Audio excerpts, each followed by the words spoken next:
As for right now, Donald Trump will soon be president again in what many feel is an exceptional moment in American history. So we recently sat down with historian Julian Zelizer, Marsha Barrett, and Nicole Hemmer to talk about how Trump is shaping American history.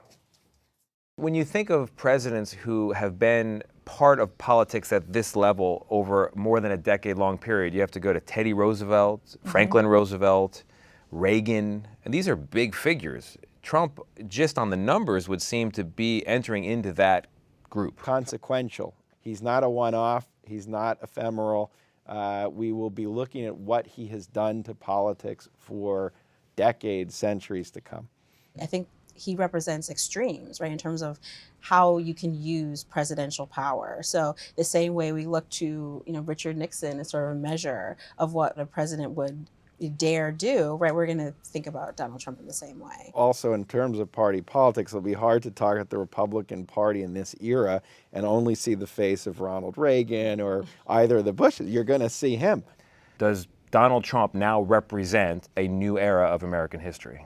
It is a new style of politics that I think we're still figuring out how to reckon with. We don't actually know what's been broken open. We know what's been broken, but we don't necessarily know how the story ends. At the end of the Trump's first administration, you felt like you could say, okay, I know how this story ends.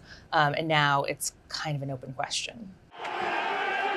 President-elect Trump has said he will pardon many, if not most, if not all, those who were convicted for taking part in the events of January 6th. We think of the pardons after the Civil War of Confederate officers and soldiers. You think of the pardon of Richard Nixon, Jimmy Carter, pardons draft dodgers, people who didn't want to sign up to fight in Vietnam. All of those pardons were highly controversial at the time, and yet many historians would say today that they were the right move to bring the country together and to speed the healing process.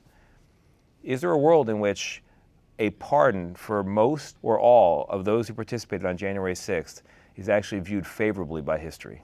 I don't see a way in which you can easily come to the conclusion that this was A, about healing the country, and B, that it will have that effect. Maybe you needed to see Richard Nixon trial proceedings for America to really sort of come to terms with what happened. And instead, it was easier perhaps to move on. If it does sort of seem to, dissipate and we don't pay much attention to January 6th anymore, I would say maybe it means that a lot of Americans might come to the conclusion that we were unwilling to face what it actually meant, that Americans were willing to do this. I think that's at the core of this as well. So, a moment one could try to shape the course of history is certainly an inaugural address.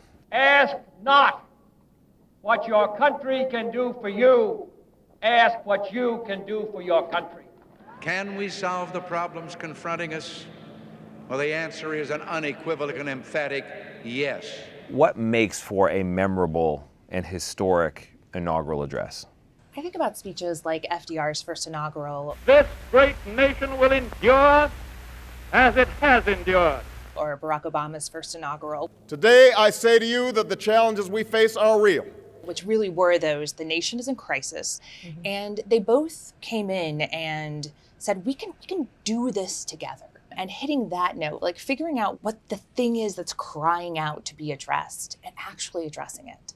In Donald Trump's first inaugural address, the phrase that I think is most memorable probably is American carnage. This American carnage stops right here and stops right now. What did that phrase tell you?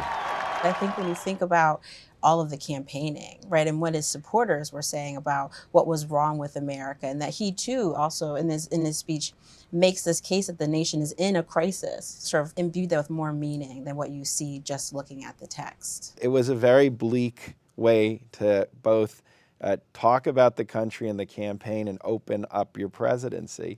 And I do think that reflects how he governs. And he uses that to then basically say, turn to me, as he said in 2024, I'm your protector.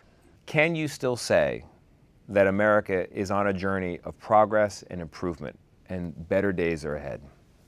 I wouldn't say that right now, because we've seen in American history times when things got a lot worse. I mean, Jim Crow is an excellent example. Democracy was sort of violently put on hold for 80 to 100 years. We feel like a society that's barely holding on, and we can either make a choice to hold on and really shore up the ground beneath our feet, or let go. And I don't think we've made that choice yet.